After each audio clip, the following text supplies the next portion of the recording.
2 మీ అంచనాలు ఏంటి చెప్పండి? చాలా బావుంటుంది. చాలా అంటే ఎక్స్‌పెక్ట్ చేయలేనట్టుగా ఇంకా బావుంటుంది అసలు నిజంగా.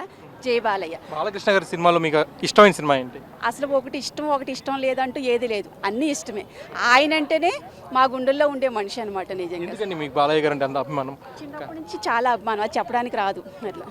మీరు చెప్పండి సార్, మీకు బాలకృష్ణ గారి సినిమాలో ఫేవరెట్ మూవీ ఏంటి? అఖండ 2 మీ అంచనాలు ఏంటి? బాలకృష్ణ గారి మూవీలో అఖండ హైయెస్ట్ ఇప్పటి వరకు. దాన్ని మించిపోయి సినిమా ఉంటుందని మా అంచనాలు చెప్తున్నాయి. 100% సినిమా అంచనాలు అందుకుంటుంది ఈ సినిమా. ప్రధానంగా ఈ సినిమాలో హిందూ మతం కానీ సనాతన ధర్మం గురించి కానీ చెప్పడం జరిగింది. మచ్చినీడు అంటారా ఈ టైంలో ఈ సినిమా? అవసరం, ఇది కావాలి.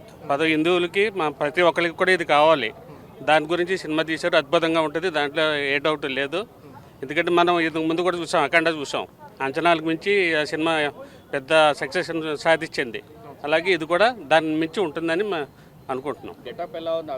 అద్భుతంగా ఉంది. బాలయ్య బాబు అంటేనే ఏది వేసినా ఒదిగిపోతాడు. దాంట్లో ఏ పాత్ర ఇచ్చినా కానీ దాంట్లో అద్భుతంగా ఉంటాడు. సార్ ఇటువంటి సినిమాలు బాలకృష్ణ గారు తప్ప చేసే ధైర్యము 75 ఇయర్స్ ఇండస్ట్రీలో ఎవడూ చేయలేడు.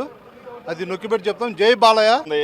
దమ్మున్న మాస్ డైరెక్టర్ బోయపాటి శ్రీను గారు, దమ్మున్న భారతదేశంలో దమ్మున్న హీరో, ఎటువంటి క్యారెక్టర్ అయినా అవలేలుగా చేయగలిగిన హీరో నందమూరి బాలకృష్ణ గారు. ఒక పక్కన తమన్న గారు పూనకాలి మ్యూజిక్. మనం ట్రైలర్ చూసాం, ట్రైలర్లోనే సినిమా చూసాం. అద్భుతంగా ఉంటుంది. ప్రతి భారతీయుడు గర్వంగా చెప్పుకోదగ్గ సినిమా అఖండ 2. ఒక త్రిశూలమే కాదు, ఏది చేసినా కూడా బాలయ్య చేశాడు అంటే ఒక తొడగొట్టనివ్వండి, ఒక డైలాగ్ చెప్పనివ్వండి, ఒక త్రిశూలం చెప్పనివ్వండి, ఏది చేసినా కూడా బాలయ్యకే చెల్తుంది అది. ఓకే, ఇప్పుడు అది చేయలేనోడు ఏదో కామెంట్ చేస్తాడు, అవన్నీ మనం తీసుకోకూడదు. అట్లని ఇప్పుడు హిందువుల గురించి చెప్పాలి అంటే ఇది ఒక ఎక్సలెంట్ మూవీ. ఒక ప్రతి హిందువు కూడా గర్వపడేలా తీసిన మూవీ ఇది. ఏ హిందువు కూడా ప్రతి ఒక్క హిందువు ఇప్పుడంతా కూడా డిఫరెంట్ వస్తున్నాయి. కానీ ఒక హిందుత్వాన్ని జనాల్లోకి మనకు ఖండాలు దాటి చూపించేది ఏంటంటే ఒక అమెరికా కాదు, ఒక ఆసియా కాదు, ఆఫ్రికా కాదు, ఎక్కడికైనా కూడా ఈ సినిమా మనకు పాన్ ఇండియాలో మూవీ రిలీజ్ అవుతుంది. సూపర్ డూపర్ హిట్ అవుతుంది. చాలా బాగా చేశాడు. హిందుత్వాన్ని చాలా బాగా ప్రమోట్ చేశాడు. ఇక నో డౌట్ ఎట్ ఆల్. అఖండ అయితే ఇంకా అది పీక్స్.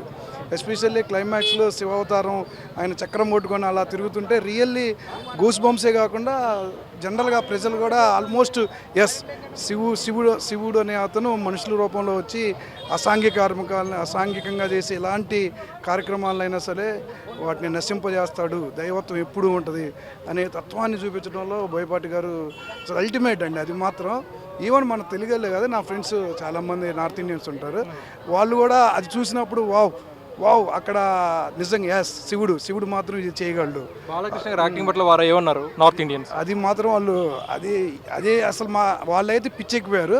కేరళ ఫ్రెండ్స్ అయితే ఈ మధ్య మొన్న వచ్చిన సినిమా అయితే అసలు భగవంత్ కేసరిలో అయితే వాళ్ళు ఇంకా భగవత్ కేసరిగా మొన్న రిలీజ్ అయిన సినిమాకి అయితే ఇంకా అసలు భయంకర డాకు మహారాజుకి అయితే అసలు వాళ్ళు పిచ్చ ఫ్యాన్స్ అయ్యారు.